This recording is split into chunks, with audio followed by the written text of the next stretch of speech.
violence here in Marikina. We all know that Marikina is one of the most peaceful city here in National Capital Region because of the ordinance being implemented in the whole city. But the question is, how do the Women and Children Protection Desk take an action to this? Let's find out. Let's interview some officials.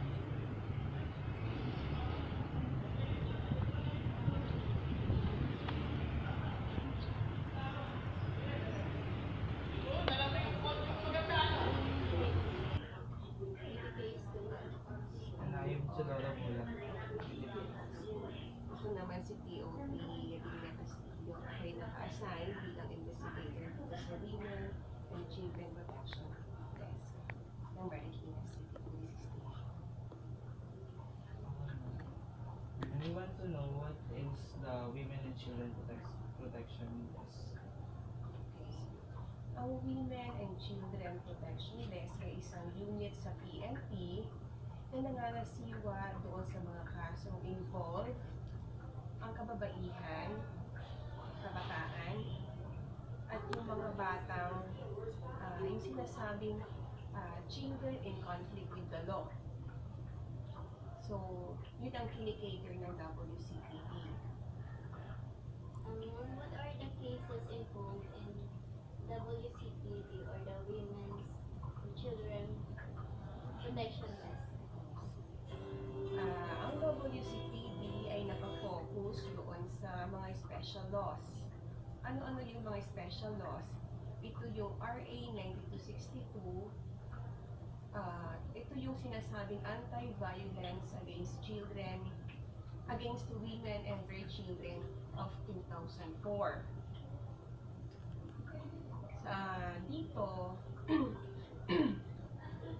bali ang pinag-uusapan dito, yung mga nagkakaroon ng mga pang-aabuso na namamagitan doon sa mga merong sinasabing intimate na relasyon. Ano bang sinasabing intimate na relasyon? Ito yung mag-asawa, dating mag-asawa, mag-boyfriend-girlfriend, kahit yung isang gabi lang kayo na nagkasama na nagkaroon kayo ng sexual relasyon. So dito hindi sinasabi na dito ang biktima is babae. Pero hindi dito sinasabi na ang perpetrator o yung suspect ay lalaki lang. Pwede rin dito na ang suspect is lesbian, babae. Pero kailangan may relasyon. Hindi dito sinasabi yung babae sa babae na nag-away na walang relasyon, hindi sa amin. Hindi siya covered ng 9262. So, ang pinaka-importante salita dyan is may relasyon, intimate na relasyon. Tapos, isa pa sa mga kaso na hinahawakan ng WCPD is yung RA 7610. That is the Child Abuse Law.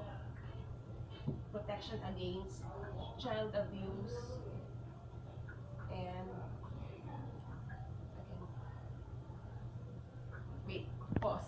Protection Against Child Abuse. So dito, ang sinasabi dito, ang mga victim dito is child. So sino bang sinasabing child? Ito yung mga may edad 18 pababa. At maaaring kasali din dito yung mga though nasa legal age pero mentally handicapped o merong kapansanan sa pag-iisip na hindi nila kayang alagaan ng kanilang sarili. So, yun ang sinasabi. Silang mga biktima na tinutukoy sa 7610. So, dyan sa 7610 may physical, psychological, sexual na pang-aabuso ang pinag-uusapan dyan. At dito sa amin, isa sa mga kasong hinahandle din namin, yung mga cases involving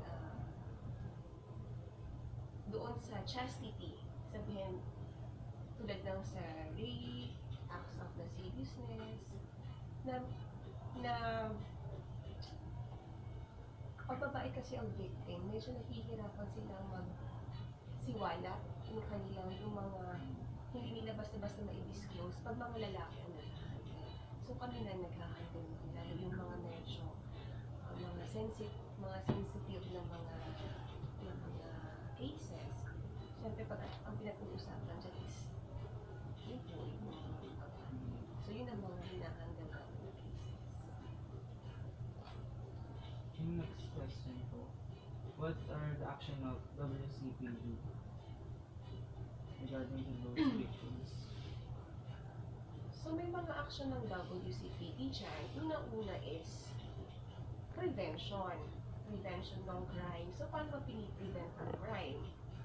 So ang ginagawa dyan is more on seminar, ini-educate yung mga tao regarding doon sa kanilang mga batas. Sabihin kung paano mag-prevent, kung ano ang at kailangan din malaman nila yung kanilang karapatan.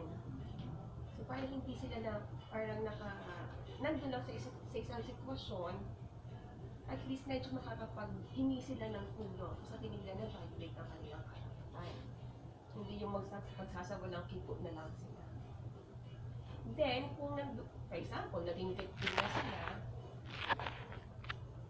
yun, ina-assist ng PNP ng pagdito sa Women and Children Protection Desk.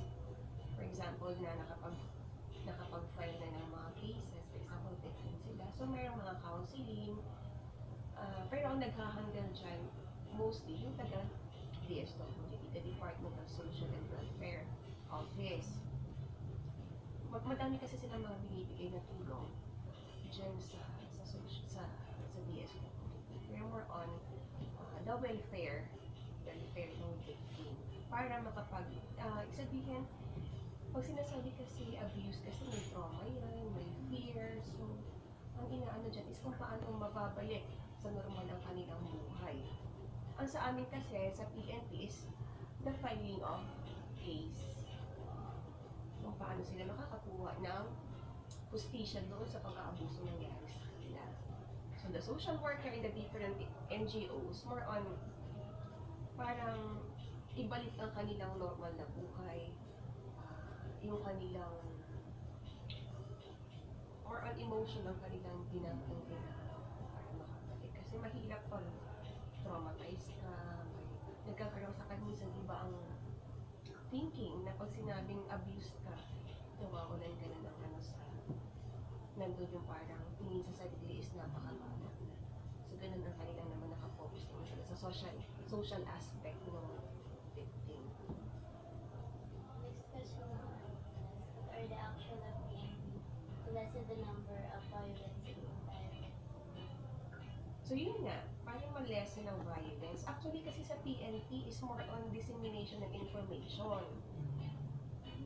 Pero kasi hindi lang para ma-lessen ang problema ng ganun, para ma-lessen ang violence. For example, kasi sa 1962, ang pinaka-problema dyan is the poverty. Hindi naman talaga, kasi domestic violence yan eh. So ang pinag-uusapan dyan, mostly, bakit nag-aaway yung mag-asawa? Mostly poverty, walang pera. Oo, walang pera ang nangyayari dyan. Kaya sabi nga kahit may love sa una, pero pag wala ng pera, nakakalimutan na ang love sabi nga diba sa Facebook, yung pag mag-jowa pa lang, mag-girlfriend-boyfriend, lumilipad ang I love you. Pag mag-asawa na walang pera, lumilipad ang kaldero, kasama na si asawa. Diba? Ganun, lumilipad na po sa kaldero, si asawa pinapalipad na rin dahil wala ng pera. Ibang sitwasyon pag ganyan. More on domestic kasi yan. Pero dyan kasi, isang tinuturo dyan, dati kasi, iba kasi ang thinking ng mga kababaihan, na dati kasi pag mag-asawa, kailangan mo parang, diba sabi, ay away mag-asawa yan, magtiis ka, asawa mo yan, mariresolve din yan, pag-usapan nyo. Kaya usually dati, bugbog na, di pa nagre-reklamo.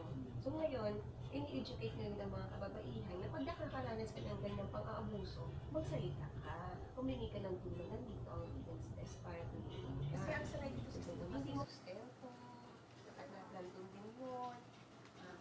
masakit. Tapos yung psychological, nandun yung emotional and verbal abuse. Hindi ka man sinasaktan, pero ang ina mo, wala kang silbi. Yung dididegrade ang pagkatao. So usually talaga, karamihan na pumapasok dito sa amin is 90 to 60 na reklamo. Pero, hindi nga yan lahat tumutuloy. So siguro siguro sa 10 ang tumutuloy dyan is siguro 3-4 lang. Pero kasi nga, di ba cycle din yan. Sasaktan, magpapasensya, loving ulit, tapos honeymoon stage, and battery ulit, sasaktan ulit, awa. Cycle lang. It's a cycle. Ano ang nangyayari. Pero meron may kasunod din yan yung ng 70 system. Saka pinapapunta yung mga rape, hindi masyadong parang bilang lang. No?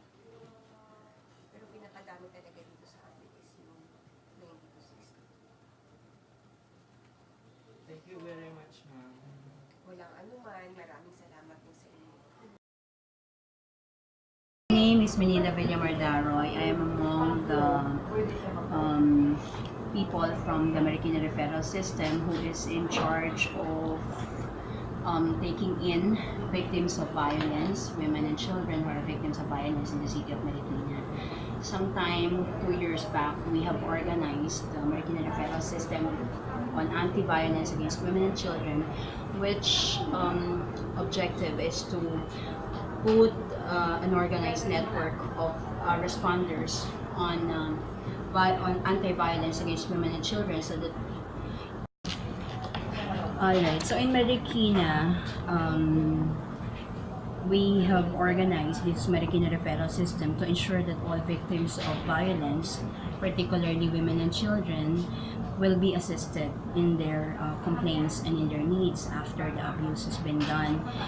Prior the organization of the referral system, most women and most especially children who are vulnerable to abuses do not have anywhere to go to when there are violence, mostly experienced at home.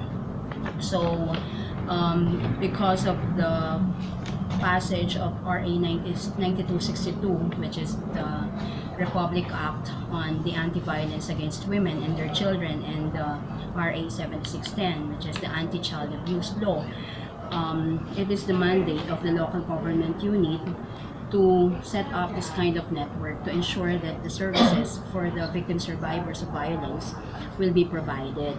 So prior to the establishment of this referral system, it was obvious that not a lot of women and children are not coming out. They're not coming out to report the abuses because there are not many service providers who would listen to them. Prior to that, usually the victims of women, the issues of women and children, these abuses, were treated as domestic issues. But because of the strengthening of this referral system, the people came to know that abuse against women and children are actually not domestic abuse or marital issues, but rather a criminal act. So that's what we have established in Marikina, that all people would know that assaulting women and children is a criminal act. Okay, and we have worked on the strengthening of the barangay's anti-VAUSI desk. Alright, because these are the grassroots mechanisms, implementers of the RA 9262 and 7610. The city government of Marikina empowered these barangay desk officers so that they would know how to respond appropriately to cases of violence. They would know how to assist better the women and children victims of violence. So after that, we have also established our network and linkages with the justice people from Marikina, the courts, the prosecutor's office, the public attorney's office, because we wanted to make sure that our victims would get the justice that they deserve. Because prior to that, usually cases of violence against women and children would not even see a day in the court. They would not get their justice served. So we have decided that we should put in this network so that the people from the justice system would see better these cases, especially if they have probable cause, because usually there are evidences presented to prove the cases. After that, we have also established our network with the health providers to make sure that these victims would get the medical attention that they need. And then we put up a women's shelter, a shelter for women and children who were abused of violence. So those who do not have anyone who they can turn to or homes that they can return to after the violence, we take them in our shelter. So they spend weeks, months there, and we take care of their needs. So after all of these interventions in place, we have realized and we have saw that the number of cases being reported to in the barangay, in the PNP, and even in the entry points like our office, the Centex, and the SWD have increased tremendously. So in the cases of crimes committed in a city, you would see that if there is an increase in the crime rate, you'd probably assume that it's because the crime intervention in that area is worse, meaning it is poor.